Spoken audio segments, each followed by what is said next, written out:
Animal Storybook, edited by Andrew Lang. Chapter 14, The Story of Androcles and the Lion, by Miss Eleanor Seller.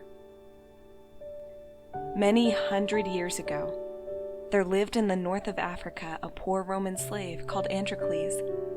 His master held great power and authority in the country, but he was a hard, cruel man, and his slaves led a very unhappy life.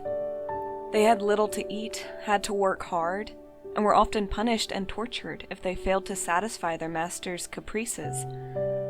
For long, Androcles had borne with the hardships of his life. But, at last, he could bear it no longer, and he made up his mind to run away.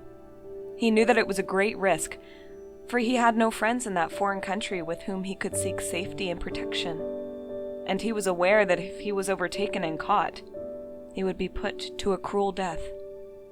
But even death, he thought, would not be so hard as the life he now led, and it was possible that he might escape to the seacoast, and somehow someday get back to Rome and find a kinder master.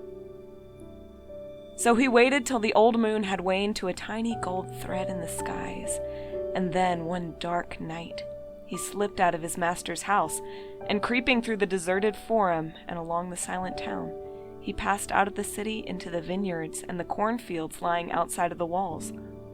In the cool night air he walked rapidly. From time to time he was startled by the sudden barking of a dog, or the sound of voices coming from some late revelers in the villas which stood beside the road along which he hurried. But as he got further into the country, these sounds ceased, and there was silence and darkness all round him. When the sun rose, he had already gone many miles away from the town in which he had been so miserable. But now a new terror oppressed him, the terror of great loneliness. He had gone into a wild, barren country, and there were no signs of human habitation. A thick growth of low trees and thorny mimosa bushes spread out before him, and as he tried to thread his way through them, he was severely scratched, and his scant garments torn by the long thorns. Besides, the sun was very hot, and the trees were not high enough to afford him any shade. He was worn out with hunger and fatigue, and he longed to lie down and rest. But to lie down in that fierce sun would have meant death, and he struggled on, hoping to find some wild berries to eat, and some water to quench his thirst. But when he came out of the scrubwood, he found he was as badly off as before. A long, low line of rocky cliffs rose before him, but there were no houses, and he saw no hope of finding food. He was so tired that he could not wander further, and seeing a cave which looked cool and dark in the side of the cliffs, he crept into it, and stretching his tired limbs on the sandy floor, fell fast asleep. Suddenly, he was awakened by a noise that made his blood turn cold. The roar of a wild beast sounded in his ears, and as he started trembling and in terror to his feet, he beheld a huge tawny lion with great glistening white teeth standing in the entrance of the cave. It was impossible to fly, for the lion barred the way. Immovable with fear, Androcles stood rooted to the spot, waiting for the lion to spring on him and tear him limb from limb. But the lion did not move, making a low moan as if in great pain. It stood licking its huge paw, from which Androcles now saw that blood was flowing freely.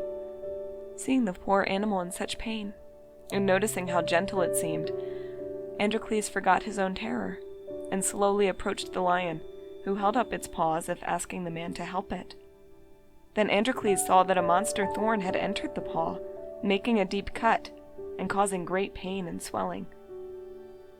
Swiftly but firmly, he drew the thorn out, and pressed the swelling to try to stop the flowing of the blood. Relieved from the pain, the lion quietly lay down at Androcles' feet, slowly moving his great bushy tail from side to side, as a dog does when it feels happy and comfortable. From that moment, Androcles and the lion became devoted friends. After lying for a little while at his feet, licking the poor wounded paw, the lion got up and limped out of the cave. A few minutes later it returned with a little dead rabbit in its mouth, which it put down on the floor of the cave beside Androcles. The poor man, who was starving with hunger, cooked the rabbit somehow and ate it.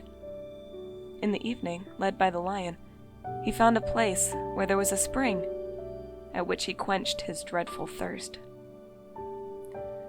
And so for 3 years Androcles and the lion lived together in the cave, wandering about the woods together by day, sleeping together at night. For in summer the cave was cooler than the woods, and in winter it was warmer. At last the longing in Androcles' heart to live once more with his fellow men became so great that he felt he could remain in the woods no longer, but that he must return to a town and take his chance of being caught and killed as a runaway slave. And so one morning he left the cave and wandered away in the direction where he thought the sea and the large towns lay. But in a few days he was captured by a band of soldiers who were patrolling the country in search of fugitive slaves, and he was put in chains and sent as a prisoner to Rome. Here he was cast into prison and tried for the crime of having run away from his master. He was condemned as a punishment to be torn to pieces by wild beasts on the first public holiday in the great circus at Rome. When the day arrived, Androcles was brought out of his prison, dressed in a simple short tunic, and with a scarf round his right arm. He was given a lance with which to defend himself, a forlorn hope, as he knew that he had to fight with a powerful lion which had been kept without food for some days to make it more savage and bloodthirsty. As he stepped into the arena of the huge circus, above the sound of the voices of thousands on thousands of spectators, he could hear the savage roar of the wild beasts from their cages below the floor on which he stood. All of a sudden, the silence of expectation fell on the spectators, for a signal had been given, and the cage containing the lion with which Androcles had to fight had been shot up into the arena from the floor below. A moment later, with a fierce spring and a savage roar, the great animal had sprung out of its cage into the arena, and with a bound had rushed at the spot where Androcles stood trembling. But suddenly, as he saw Androcles, the lion stood still, wondering. Then quickly but quietly it approached him and gently moved its tail and licked the man's hands and fawned upon him like a great dog. And Androcles patted the lion's head and gave a sob of recognition, for he knew that it was his own lion, with whom he had lived and lodged all those months and years.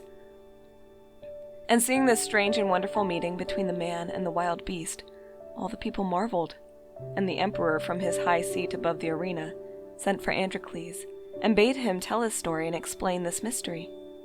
And the emperor was so delighted with the story that he said Androcles was to be released and to be made a free man from that hour.